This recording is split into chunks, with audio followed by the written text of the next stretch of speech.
Hello students, good morning. Welcome to Bhaska's classes. ನಾನು ನಿಮ್ಮ Bhaska assistant professor of commerce GFGC Magadi. Last ಸೆಷನ್ಸಲ್ಲಿ assessment of firms ಅನ್ನೋದನ್ನು ಮುಗಿಸಿದ್ವಿ.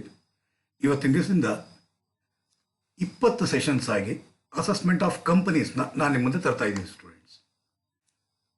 Income ಟ್ಯಾಕ್ಸ್ನಲ್ಲಿ ನೀವು 100% ನೀವು ಸ್ಕೋರ್ ಮಾಡ್ತೀವಿ ಅಂತ ನೀವು ಚಾಲೆಂಜ್ ಮಾಡೋದೇ ಆದರೆ ನೀವು 100% ಟ್ಯಾಕ್ಸ್ ಪ್ರಾವಿಷನ್ನ ತಿಳ್ಕೊಂಡಿರಲೇಬೇಕಾಗಿರುತ್ತೆ ಸ್ಟೂಡೆಂಟ್ಸ್. ಎಷ್ಟು ಚೆನ್ನಾಗಿ ಟ್ಯಾಕ್ಸ್ ಪ್ರಾವಿಷನ್ನ ನೀವು ಚೆನ್ನಾಗಿ ಕಲ್ತ್ಕೊತಿರೋ ಅಷ್ಟು ಮಾರ್ಕ್ಸ್ನ ನೀವು ಸೆಕ್ಯೂರ್ ಮಾಡ್ಬೋದು ಸ್ಟೂಡೆಂಟ್ಸ್. ಕಿವಿ ಮಾತು, ಟ್ಯಾಕ್ಸ್ ಪ್ರಾವಿಷನ್ಸ್ನ ಟ್ಯಾಕ್ಸ್ ರೇಟ್ಸ್ನ ಕರೆಕ್ಟಾಗಿ ಅರ್ಥ ಮಾಡ್ಕೊಳ್ಳಿ. ಆಟೋಮೆಟಿಕ್ಕಾಗಿ ಒಂದೇ ಫ್ಲೋನಲ್ಲಿ ನೀವು ಸೆಕ್ಷನ್ ಬಿ ಪ್ರಾಬ್ಲಮ್ ಹಾಕ್ಕೊಳ್ಳಿ, ಸೆಕ್ಷನ್ ಸಿ ಪ್ರಾಬ್ಲಮ್ಸ್ ಹಾಕ್ಕೊಳ್ಳಿ, ನೀವು ಆರಾಮಾಗಿ ಸಾಲ್ವ್ ಮಾಡ್ಬೋದು ಸ್ಟೂಡೆಂಟ್ಸ್. ಸೊ ಈ ವಿಡಿಯೋ ನಿಮ್ಗೆ ಇಷ್ಟ ಆಯಿತು ಅಂದರೆ ಲೈಕ್ ಮಾಡಿ, ಕಾಮೆಂಟ್ ಮಾಡಿ ಮತ್ತು maximum to maximum number of ಸ್ಟೂಡೆಂಟ್ಸ್ಗೆ ಶೇರ್ ಮಾಡಿ ಸ್ಟೂಡೆಂಟ್ಸ್. ಬನ್ನಿ ಸ್ಟೂಡೆಂಟ್ಸ್, ಇವತ್ತಿನ ದಿವಸ ಇಂಟ್ರಡಕ್ಷನ್ ಪಾರ್ಟ್ನಲ್ಲಿ ಏನೇನು ತಿಳ್ಕೊತೀವಿ ಅಂತ ನೋಡೋಣ. ಬನ್ನಿ ಸ್ಟೂಡೆಂಟ್ಸ್, ಈಗ ಹೋಗೋಣ.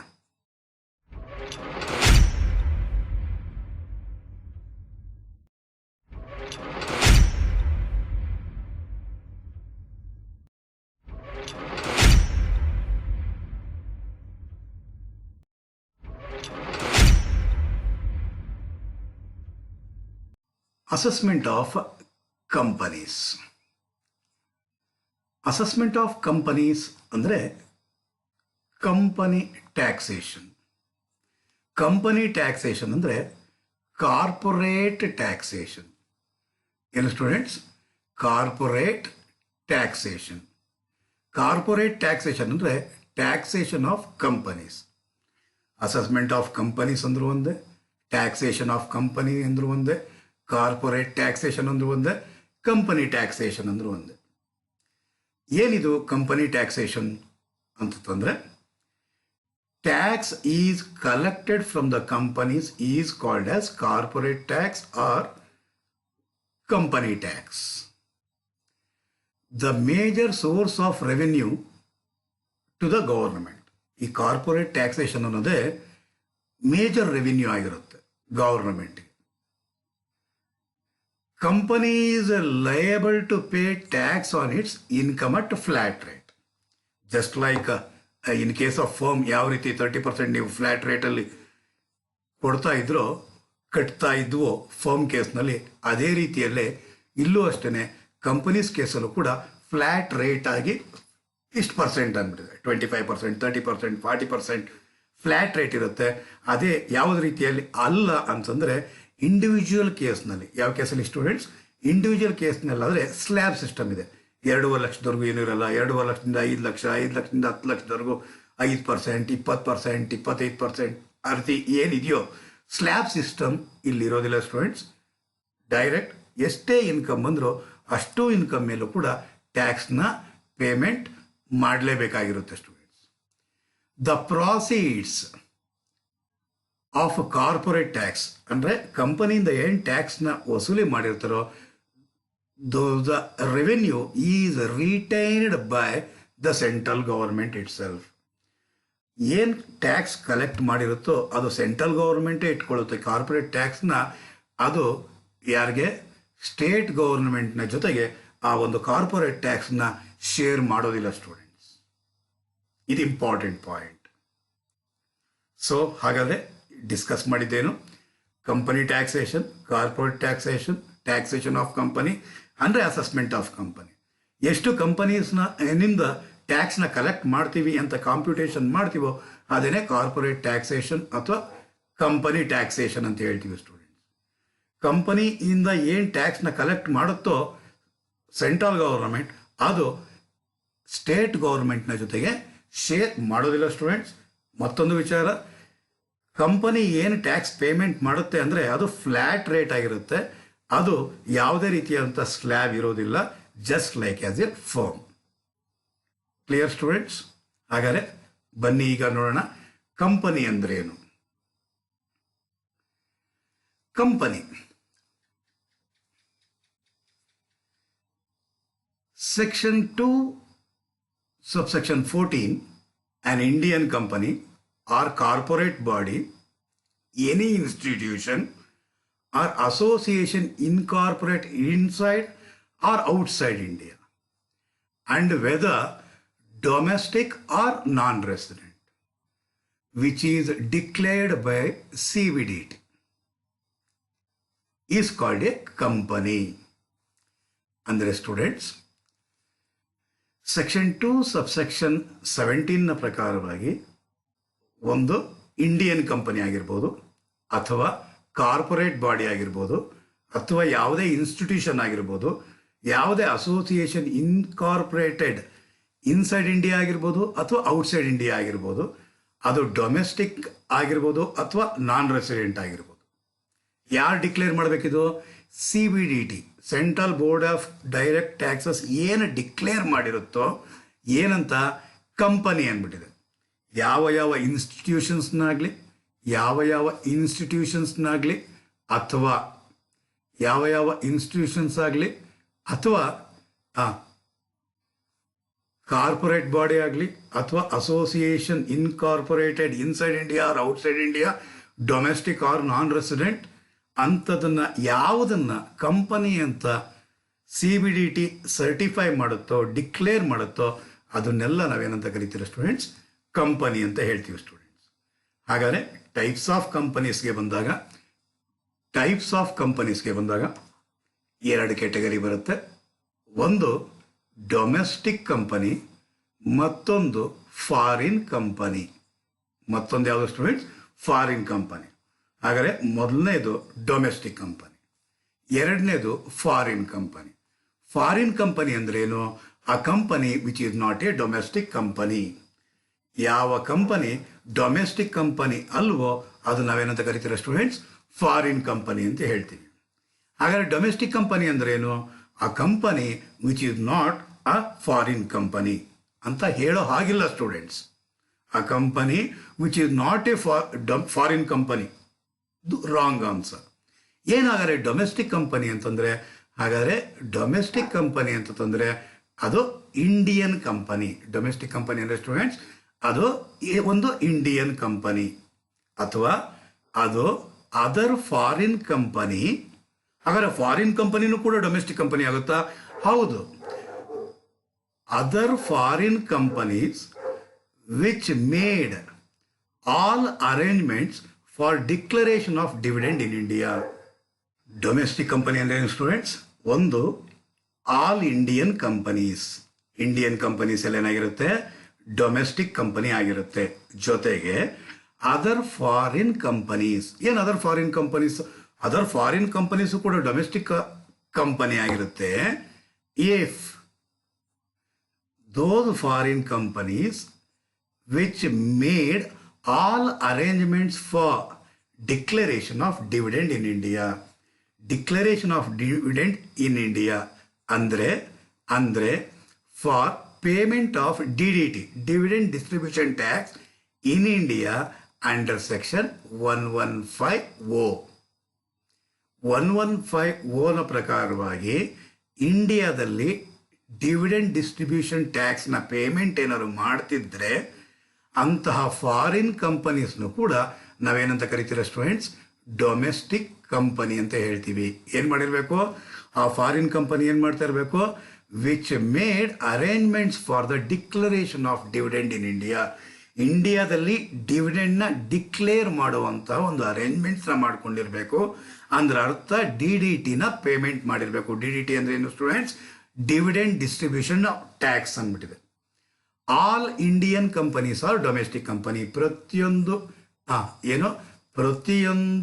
ಡೊಮೆಸ್ಟಿಕ್ ಇಂಡಿಯನ್ ಕಂಪನೀಸು ಕೂಡ ಏನಾಗಿರುತ್ತೆ? ಪ್ರತಿಯೊಂದು ಇಂಡಿಯನ್ ಕಂಪನೀಸು ಕೂಡ ಏನಾಗಿರುತ್ತೆ ಸ್ಟೂಡೆಂಟ್ಸ್? ಡೊಮೆಸ್ಟಿಕ್ ಕಂಪನಿ ಆಗಿರುತ್ತೆ. ಪ್ರತಿಯೊಂದು ಇಂಡಿಯನ್ ಕಂಪನಿ ಕೂಡ ಡೊಮೆಸ್ಟಿಕ್ ಕಂಪನಿ ಆಗಿರುತ್ತೆ. ಹಾಗಾದರೆ ಕನ್ಕ್ಲೂಷನ್ ಯಾವ ರೀತಿ ಮಾಡ್ಬೋದು? ಇನ್ ಕೇಸ್ ಆಫ್ ಫಾರಿನ್ ಕಂಪನಿನಲ್ಲಿ ಎರಡು ಥರ ಇದೆ ಅಂತ ಹೇಳಿದೆ. ಈಗ ನಾನು ಒಂದೇನು ಹೇಳಿದೆ ಫಾರಿನ್ ಕಂಪನಿ ಅಂತಂದರೆ which is not A domestic company. ಇನ್ನೊಂದು ಇಲ್ಲೇ ಹೇಳಿದೆ ಫಾರಿನ್ ಕಂಪನಿ ಅಂತಂದರೆ ಅದು ಏನಾಗಿರುತ್ತೆ ಅಂತ ಹೇಳಿದೆ? ಡೊಮೆಸ್ಟಿಕ್ ಕಂಪನಿ ಆಗಿರುತ್ತೆ ಅಂತ ಹೇಳಿದೆ. ಹಾಗಾದ್ರೆ ನಾನು ಈ ಕ್ಯಾಟಗರಿ ಬಗ್ಗೆ ಮಾತಾಡ್ತಾ ಇಲ್ಲ ಸ್ಟೂಡೆಂಟ್ಸ್. ಓಕೆನಾ? ಹಾಗಾದ್ರೆ ಯಾವ ಕ್ಯಾಟಗರಿ ಬಗ್ಗೆ ಮಾತಾಡ್ತಾ ಇದ್ದೀನಿ ಅಂತಂದ್ರೆ, in case of domestic companies ಅವೆರಡರ ಬಗ್ಗೆನೂ ಮಾತಾಡ್ತಾ ಇದ್ದೀನಿ. in case of foreign companies which made arrangements of declaration of dividend in India is a domestic company. ಅಂತ ಫಾರಿನ್ ಕಂಪನೀಸ್ ಏನಾಗಿರುತ್ತೆ, ಡೊಮೆಸ್ಟಿಕ್ ಕಂಪನಿ ಆಗಿರುತ್ತೆ. ಅಂತ ಅರೇಂಜ್ಮೆಂಟ್ಸ್ ಏನು ಮಾಡಲಿಲ್ಲ ಅಂದರೆ, ಏನು declaration of dividend in India ಆಗಿರಲಿಲ್ಲ ಅಂದರೆ ಅಂಥ ಕಂಪನೀಸ್ನ ಫಾರಿನ್ ಕಂಪನಿ ಅಂತ ಹೇಳ್ತೀವಿ. ಅಂದರೆ ಅಂಥ ಕಂಪನೀಸ್ ಏನಾಗಿರಲ್ಲ ಸ್ಟೂಡೆಂಟ್ಸ್, ಡೊಮೆಸ್ಟಿಕ್ ಕಂಪನಿ ಆಗಿರೋದಿಲ್ಲ. ಅದನ್ನು ಪ್ಯೂರಾಗಿ ಏನಂತ ಹೇಳ್ಬಿಡ್ತೀವಿ ನಾವು, ಫಾರಿನ್ ಕಂಪನಿ ಅಂತ ಹೇಳ್ತೀವಿ students. Declaration of dividend in India ಆಗಿದ್ದರೆ ಡೊಮೆಸ್ಟಿಕ್ ಕಂಪನಿ, ಯಾವುದು foreign company. If A foreign companies made an arrangements for declaration of dividend in India ಆಗಿದ್ದರೆ ಅದು ನಾವು ಡೊಮೆಸ್ಟಿಕ್ ಕಂಪನಿ ಅಂತ ಕರಿತೀವಿ.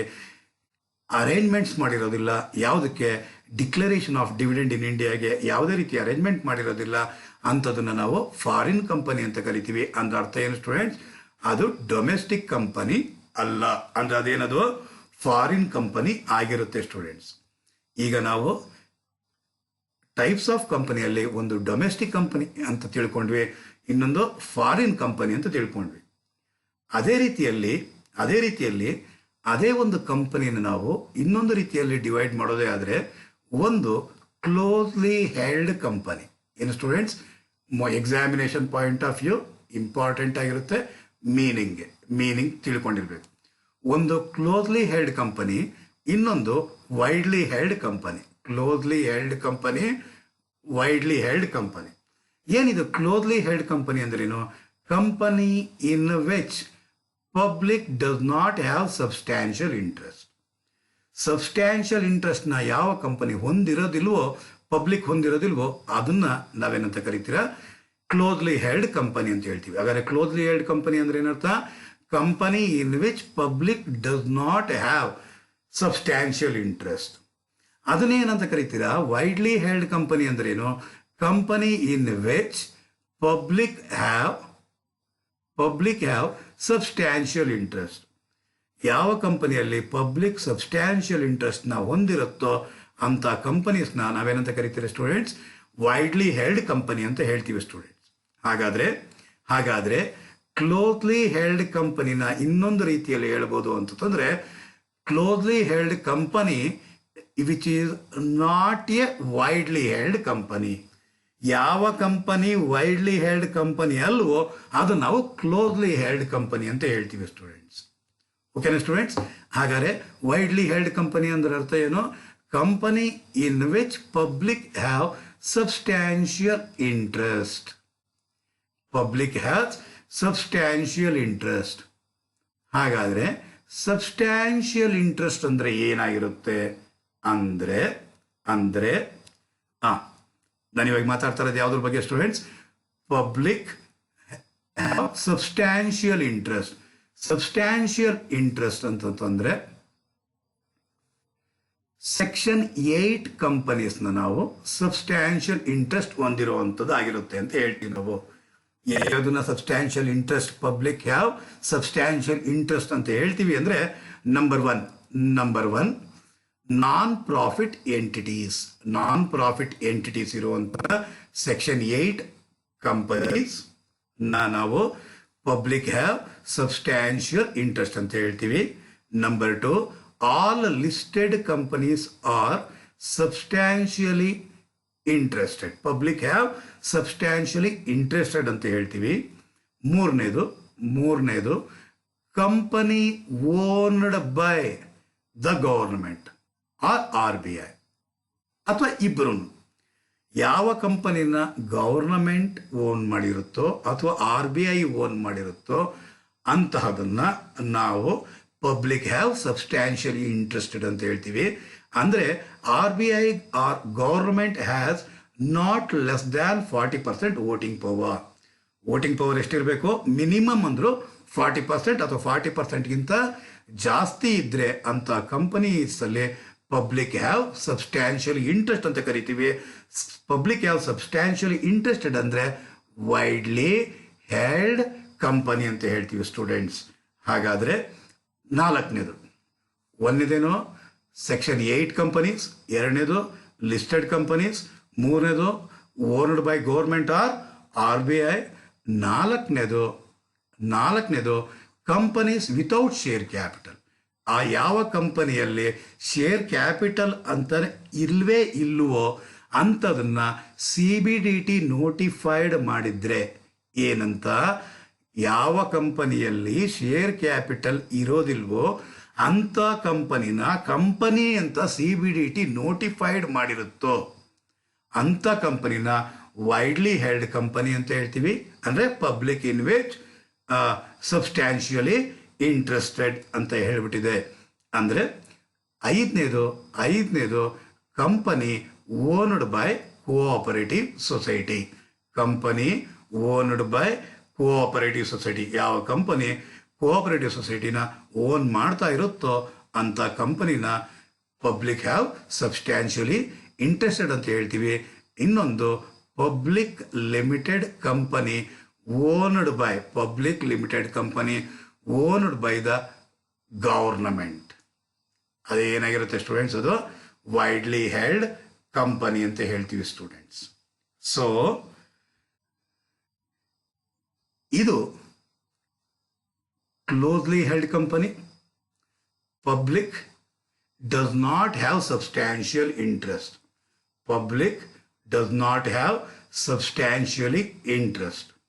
Widely held company, public have substantial interest. Closely held company, public does not have substantial interest.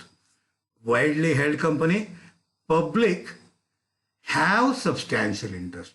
Substantial interest ಅಂದ್ರೆ number one Section 8 companies, number 2 listed companies, number 3 owned by government or RBI, number 4 companies without share capital which is notified by the CBDT, number 5 owned by the cooperative society, and public limited company owned by the government or widely held company ಆಗಿರುತ್ತೆ students.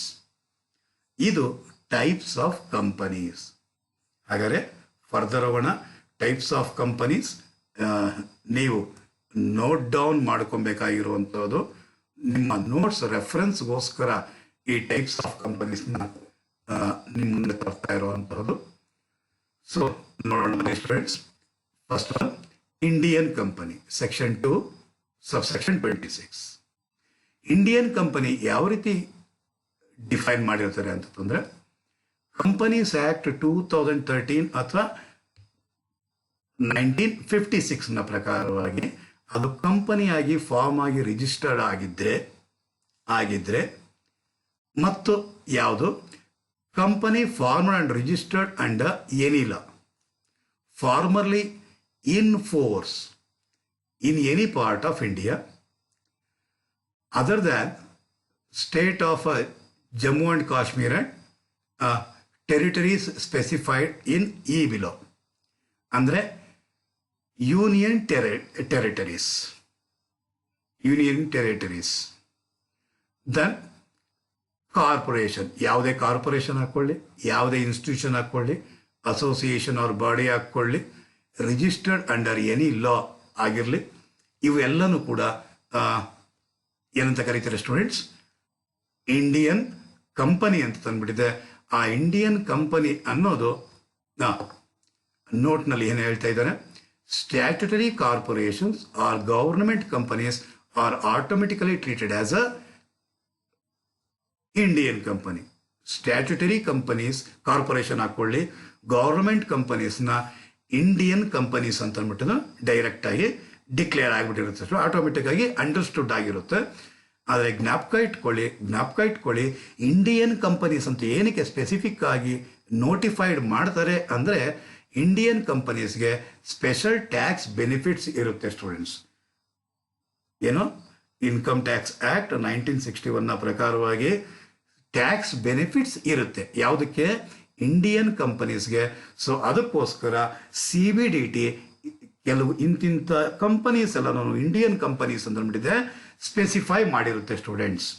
So domestic companies. ಏನಿದು domestic company ಅಂದರೆ, ಆ domestic company means Indian company. Domestic company ಅಂದ್ರೇನು? Indian companies. ಮೇಲ್ಗಡೆ already ನಾನು ಇಲ್ಲಿ specify ಮಾಡಿದ್ದೆ, ಇಲ್ಲಿ ಕಾಣಿಸ್ತಾ ಇದೆ ಅನ್ಸುತ್ತೆ.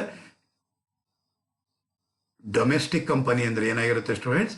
ಅದು ಇಂಡಿಯನ್ ಕಂಪನಿ ಆಗಿರ್ಬೋದು ಅಥವಾ ಏನೇ ಅದ ಫಾರಿನ್ ಕಂಪನಿ.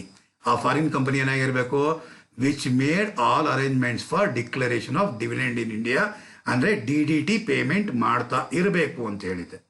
ಅಂದರೆ ಅದನ್ನೆಲ್ಲಿ ಹೇಳ್ತಾ ಇರೋದು, domestic company means on Indian company.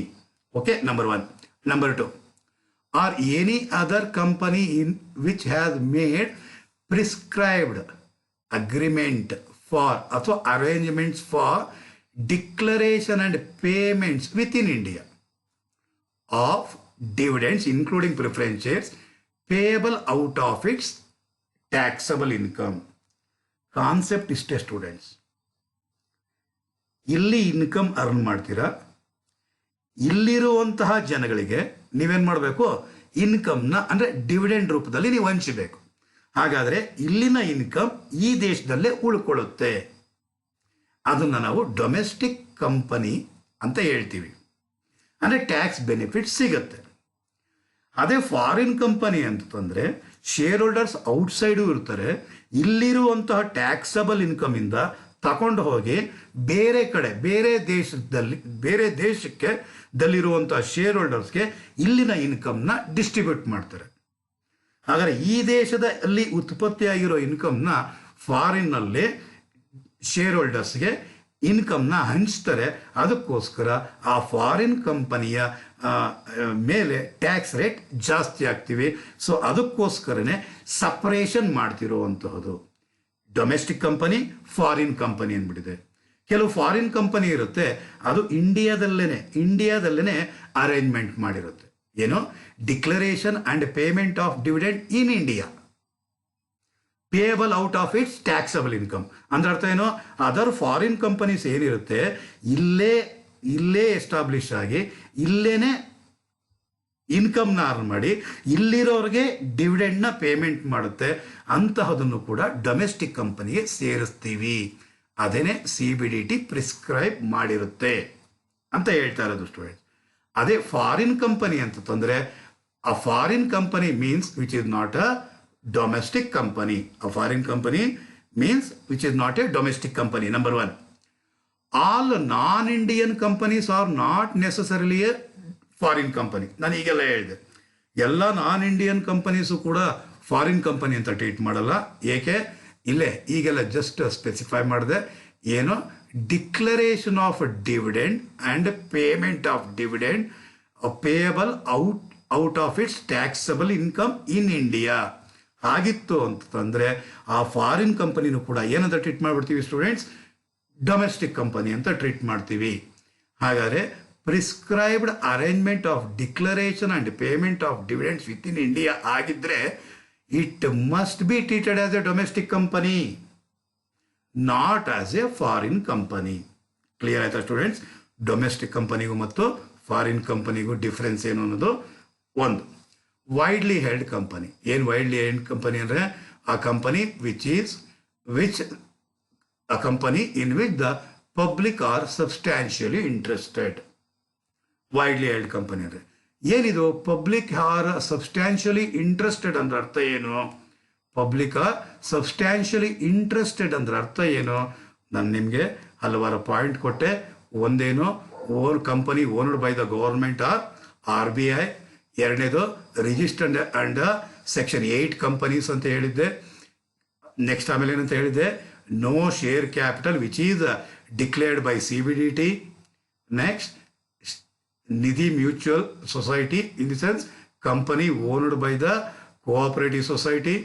ಎಲ್ಲ ಲಿಸ್ಟೆಡ್ ಕಂಪನೀಸು ಕೂಡ ಏನಾಗಿರುತ್ತೆ? ಸಬ್ಸ್ಟ್ಯಾನ್ಷಿಯಲಿ ಇಂಟ್ರೆಸ್ಟೆಡ್ ಆಗಿರುತ್ತೆ. Public company owned by the government or public company. Substantially interested ಅಂದರೆ ಗೊತ್ತಾಯಿತು ಸ್ಟೂಡೆಂಟ್ಸ್. ಹಾಗಾದರೆ ಕ್ಲೋಸ್ಲಿ ಹೆಲ್ಡ್ ಕಂಪನಿ ಅಂದ್ರೆ ಅರ್ಥ ಏನು? ಆ company in which the public are not substantially interested. Widely held ಅಂದರೆ public are substantially interested. Closely held ಅಂದರೆ not substantially interested. Next investment company. Investment company ಅಂತಂದರೆ ಆ ಕಂಪನಿಯಲ್ಲಿ, ಯಾವ ಕಂಪನಿಯಲ್ಲಿ ಯಾವುದನ್ನ ಇನ್ವೆಸ್ಟ್ಮೆಂಟ್ ಕಂಪನಿ ಅಂತ ಕರಿತೀವೋ ಆ ಒಂದು ಇನ್ವೆಸ್ಟ್ಮೆಂಟ್ ಕಂಪನಿಯಲ್ಲಿ ಮೇಜರ್ ಪೋರ್ಷನ್ ಆಫ್ ಇನ್ಕಮ್ ಏನಾಗಿರುತ್ತೆ ಅಂದರೆ ಇನ್ಕಮ್ ಫ್ರಮ್ HP ಆಗಿರುತ್ತೆ, ಅಥವಾ ಕ್ಯಾಪಿಟಲ್ ಗೇನ್ಸ್ ಆಗಿರುತ್ತೆ, ಅಥವಾ ಇನ್ಕಮ್ ಫ್ರಮ್ ಅದರ್ ಸೋರ್ಸಸ್ ಆಗಿರುತ್ತೆ, other than income from business. Clear students? ಈ major other source of income ನಿಂದನೇ ಜಾಸ್ತಿ ಇನ್ಕಮ್ನ ಅರ್ನ್ ಮಾಡ್ತಿದ್ರೆ ಅದನ್ನ ನಾವೇನಂತ ಕರಿತೀರಾ? ಇನ್ವೆಸ್ಟ್ಮೆಂಟ್ ಕಂಪನಿ ಅಂತ ಹೇಳ್ತೀವಿ ಸ್ಟೂಡೆಂಟ್ಸ್. ಏನಂತ ಕರಿತೀವಿ? ಇನ್ವೆಸ್ಟ್ಮೆಂಟ್ ಕಂಪನಿ ಅಂತ ಹೇಳ್ತೀವಿ ಸ್ಟೂಡೆಂಟ್ಸ್. ಇದು ಇಷ್ಟು ಟೈಪ್ಸ್ ಆಫ್ ಕಂಪನಿ. ನಿಮ್ಮ ಎಕ್ಸಾಮಿನೇಷನ್ಗೆ ಎಷ್ಟು ಇಂಪಾರ್ಟೆಂಟ್ ಆಗಿದೆಯೋ ಅಷ್ಟನ್ನ ಹೇಳಿದ್ದೀನಿ.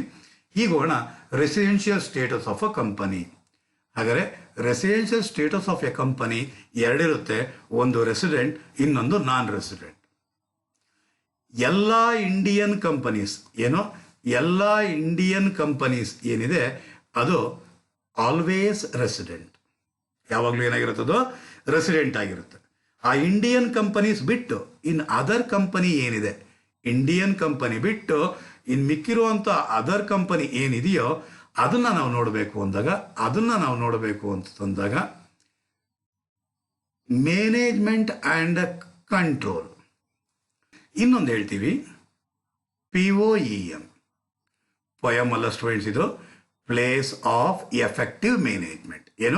ಪ್ಲೇಸ್ ಆಫ್ ಎಫೆಕ್ಟಿವ್ ಮ್ಯಾನೇಜ್ಮೆಂಟ್ ಅಂದರೆ management and control wholly in India ಆಗಿದ್ರೆ, ಇಂಡಿಯಾದಲ್ಲೇ ಕಂಟ್ರೋಲ್ ಆ್ಯಂಡ್ ಮ್ಯಾನೇಜ್ಮೆಂಟ್ ಆಗಿ ನಡೀತಾ ಇದ್ರೆ ಅಂತ ಕಂಪನೀಸ್ನ ನಾವೇನಂತ ಕರಿತೀರಾ?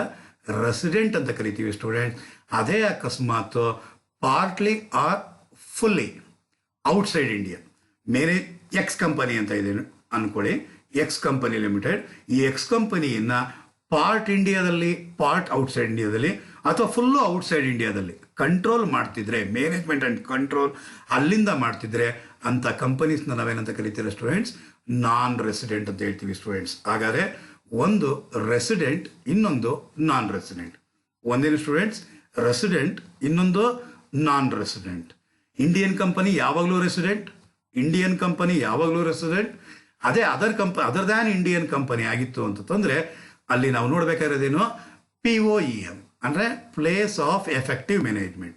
ಈ ಪ್ಲೇಸ್ ಆಫ್ ಎಫೆಕ್ಟಿವ್ ಮ್ಯಾನೇಜ್ಮೆಂಟ್ ಅಂದ್ರೂ ಒಂದನೇ, management and control is wholly in India, fully in India ಆಗಿತ್ತು ಅಂದರೆ ಅಂಥ ಕಂಪನೀಸ್ ರೆಸಿಡೆಂಟ್ ಅಂತ ಹೇಳ್ತೀವಿ. ಅಂಥ ಕಂಪನೀಸ್ನ ಏನು ಹೇಳ್ತೀರಾ? ರೆಸಿಡೆಂಟ್ ಅಂತ ಹೇಳ್ತೀರಾ. Partly R fully outside India ಆಗಿದ್ರೆ ಅಂಥ ಕಂಪನೀಸ್ ಏನಂತ ಹೇಳ್ತೀರಾ ಸ್ಟೂಡೆಂಟ್ಸ್? ನಾನ್ ರೆಸಿಡೆಂಟ್ ಅಂತ ಹೇಳ್ತೀವಿ ಸ್ಟೂಡೆಂಟ್ಸ್. ಏನಂತ ಹೇಳ್ತೀವಿ? ನಾನ್ ರೆಸಿಡೆಂಟ್ ಅಂತ ಹೇಳ್ತೀವಿ ಸ್ಟೂಡೆಂಟ್ಸ್. ಅರ್ಥ ಆಗಿದೆ ಅಂತ ಭಾವಿಸ್ತೀನಿ ಸ್ಟೂಡೆಂಟ್ಸ್.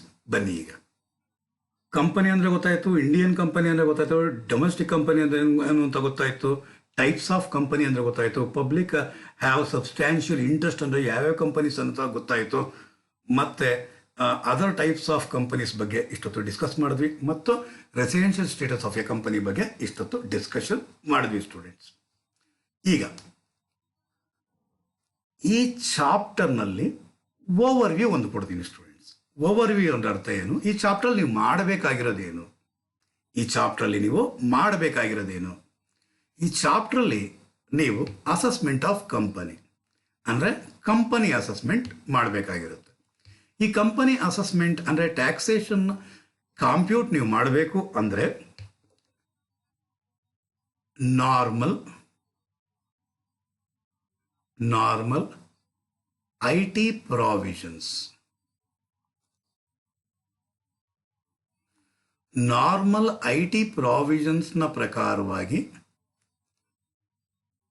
Tax compute ಮಾಡಬೇಕಾಗಿರುತ್ತೆ. ಅದರಲ್ಲಿ 3 ಸ್ಟೆಪ್ ಬರುತ್ತೆ ಸ್ಟೂಡೆಂಟ್ಸ್. ಒಂದು, ಇನ್ಕಮ್ ಫ್ರಮ್ ಬಿಸ್ನೆಸ್ನ ಕಾಂಪ್ಯೂಟ್ ಮಾಡಬೇಕು, step number 1. Step number 2, total ಇನ್ಕಮ್ನ ಕ್ಯಾಲ್ಕುಲೇಟ್ ಮಾಡಬೇಕಾಗಿರುತ್ತೆ students, step number 2. Step number 3, tax ಲಯಬಿಲಿಟೀಸ್ನ ಕ್ಯಾಲ್ಕುಲೇಟ್ ಮಾಡಬೇಕಾಗಿರುತ್ತೆ ಸ್ಟೂಡೆಂಟ್ಸ್. ಏನು ಟ್ಯಾಕ್ಸ್ ಲಯಬಿಲಿಟೀಸ್ನ ಕ್ಯಾಲ್ಕುಲೇಟ್ ಮಾಡಬೇಕು ಅಂಡರ್ ನಾರ್ಮಲ್ ಐ ಟಿ ಪ್ರಾವಿಷನ್ನ ಪ್ರಕಾರವಾಗಿ. ಇದು ಒಂದು ಪಾರ್ಟ್. ಎರಡನೇ part MAT provisions, minimum alternative tax. MAT ಪ್ರಾವಿಷನ್ಸ್ನ ಪ್ರಕಾರವಾಗಿ ನೀವು ಟ್ಯಾಕ್ಸ್ ಲಯಬಿಲಿಟಿ ಕ್ಯಾಲ್ಕುಲೇಟ್ ಮಾಡಬೇಕು. ಇದರಲ್ಲಿ ಎರಡು ಸ್ಟೆಪ್ ಬರುತ್ತೆ ಸ್ಟೂಡೆಂಟ್ಸ್. ಒಂದು ಕಾಂಪ್ಯೂಟೇಷನ್ ಆಫ್ ಬುಕ್ ಪ್ರಾಫಿಟ್ಸ್, ಎರಡನೇದು tax liability on book profit. Last step ಇದರ ನಡುವೆ ಇದು ಮತ್ತು ಇದು ಯಾವುದು ಮತ್ತು ಯಾವುದು? Tax liability under normal I T provision, tax liability under mat provision, which ever is higher. ಇದು ಲಾಸ್ಟ್ ಸ್ಟೆಪ್ ಸ್ಟೂಡೆಂಟ್ಸ್, ಇದು ಲಾಸ್ಟ್ ಸ್ಟೆಪ್. ಹಾಗಾದರೆ ಇಲ್ಲಿ ಗಮನಿಸಬೇಕಾಗಿರೋದು 3 ಥರ ಕ್ಯಾಟಗರಿ ಬರುತ್ತೆ. ಇದು ಒಂದು ಥರ ಕ್ಯಾಟಗರಿ,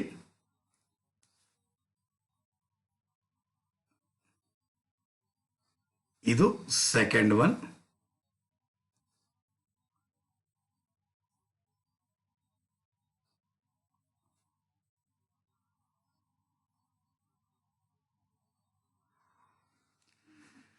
ಇದು third one.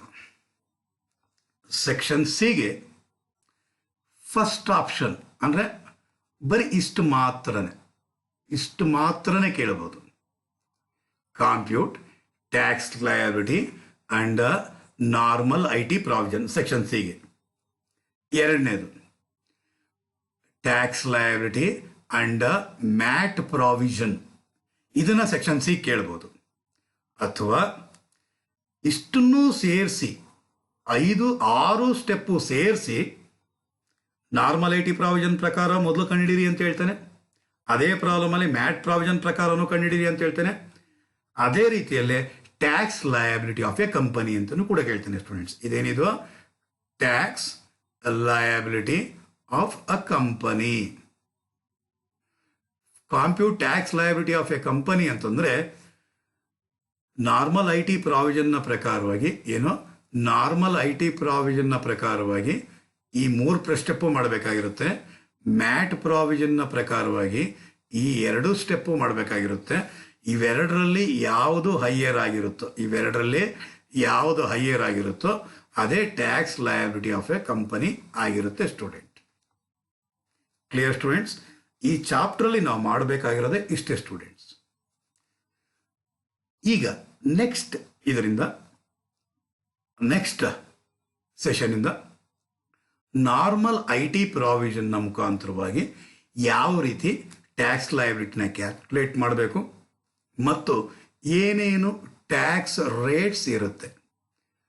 Already assessment of ಫರ್ಮ್ಸಲ್ಲಿ ಟ್ಯಾಕ್ಸ್ ರೇಟ್ ನೋಡಿದ್ದೀರಾ ಮತ್ತು ಸ್ಪೆಷಲ್ ರೇಟ್ಸ್ ಆಫ್ ಟ್ಯಾಕ್ಸ್ ಇತ್ತು. ಇಲ್ಲಿ ಅದಕ್ಕಿಂತ ಒಂದು ಸ್ವಲ್ಪ ಜಾಸ್ತಿ ಇರುತ್ತೆ ಸ್ಟೂಡೆಂಟ್ಸ್. ಒಂದು ಪೀರಿಯಡ್ ಫುಲ್ಲು ಕೂಡ ಬರೀ ಟ್ಯಾಕ್ಸ್ ರೇಟ್ಸ್ ಬಗ್ಗೆನೇ ಡಿಸ್ಕಷನ್ ಮಾಡಬೇಕು ಅಂತ ಅನಿಸುತ್ತೆ ನನ್ನ ಪ್ರಕಾರವಾಗಿ. ಸೊ ನೀಟಾಗಿ ನಿಮ್ಗೆ ಅರ್ಥ ಆಗಬೇಕು ಅಂತಂದ್ರೆ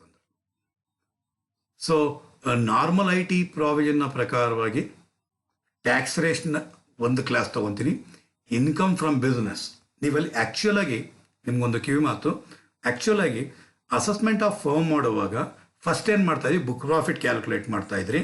ಮತ್ತು ಆಮೇಲೆ ಏನು ಮಾಡ್ತಾಯಿದ್ರಿ, allowable remuneration under section 40B ಏನು ಮಾಡ್ತಾಯಿದ್ರಿ, ನೀವು ಲೆಸ್ ಮಾಡ್ತಾಯಿದ್ರಿ. ಅವಾಗ ಬರ್ತಾ ಇತ್ತು ಇನ್ಕಮ್ ಫ್ರಮ್ ಬಿಸ್ನೆಸ್. ಸರ್ ಇಲ್ಲಿ ಬುಕ್ ಪ್ರಾಫಿಟ್ ಏನು ಕ್ಯಾಲ್ಕುಲೇಟ್ ಮಾಡ್ತಾ ಇಲ್ಲ ನಾರ್ಮಲ್ ಐ ಟಿ ಪ್ರಾವಿಷನ್ನ ಪ್ರಕಾರವಾಗಿ ಅಂದರೆ ಇಲ್ಲಿ ಪಾರ್ಟ್ನರ್ಸ್ ಅನ್ನೋನೇ ಇಲ್ಲ, ಇಲ್ಲಿ ಶೇರ್ ಹೋಲ್ಡರ್ಸ್ ಬರುವಂಥದ್ದು. ಹಾಗಾದ್ರೆ ಆ ಸ್ಟೆಪ್ ಅನ್ನೋದು ಎರಡನೇ ಸ್ಟೆಪ್ ಅನ್ನೋದಿಲ್ಲ. ಹಾಗಾದ್ರೆ ಏನು ನೀವು ಕ್ಯಾಲ್ಕುಲೇಷನ್ ಒರಿಜಿನಲ್ ಆಗಿ ನೀವು ಕ್ಯಾಲ್ಕುಲೇಷನ್ ನೀವು ಮಾಡ್ತಾ ಇದ್ರೋ ಅಸೆಸ್ಮೆಂಟ್ ಆಫ್ ಫಾರ್ಮ್ಸಲ್ಲಿ ಫಸ್ಟ್ ಸ್ಟೆಪ್ ಏನು ಮಾಡ್ತಿದ್ರೋ ಅದೇನೇ ಇಲ್ಲಿ ಇನ್ಕಮ್ ಫ್ರಮ್ ಬಿಸ್ನೆಸ್ ಆಗಿರುತ್ತೆ ಸ್ಟೂಡೆಂಟ್ಸ್. Clear students? ಅಲ್ಲಿ 2 ಸ್ಟೆಪ್ ಮಾಡಿದ್ಮೇಲೆ ಇನ್ಕಮ್ ಫ್ರಮ್ ಬಿಸ್ನೆಸ್ ಬರೋದು. ಇಲ್ಲಿ ಒಂದೇ ಸ್ಟೆಪ್ಪಲ್ಲಿ, ಅಲ್ಲಿ 2ನೇ ಸ್ಟೆಪ್ ಅನ್ನೋದು ಇಲ್ದಿರ ಒಂದೇ ಸ್ಟೆಪ್ನೇ ನಾವೇನಂತ ಕರಿತೀವಿ ಸ್ಟೂಡೆಂಟ್ಸ್? ಇನ್ಕಮ್ ಫ್ರಮ್ ಬಿಸ್ನೆಸ್ ಅಂತ ಹೇಳ್ತೀವಿ ಸ್ಟೂಡೆಂಟ್ಸ್. ಹಾಗಾದರೆ ನೆಕ್ಸ್ಟ್ ಸೆಷನಲ್ಲಿ ನಿಮಗೆ ನಾರ್ಮಲ್ IT ಪ್ರಾವಿಷನ್ನ ಮುಖಾಂತರವಾಗಿ ಯಾವ ರೀತಿ ಇನ್ಕಮ್ ಫ್ರಮ್ ಬಿಸ್ನೆಸ್ ಕ್ಯಾಲ್ಕುಲೇಟ್ ಮಾಡಬೇಕಾಗಿರುತ್ತೆ ಅನ್ನೋದನ್ನು ನಿಮ್ಮ ಮುಂದೆ ತರ್ತಾ ಇದ್ದೀನಿ ಸ್ಟೂಡೆಂಟ್ಸ್. ಸೊ ಅಲ್ಲಿವರೆಗೂ ಬಾಯ್ ಬಾಯ್ ಸ್ಟೂಡೆಂಟ್ಸ್.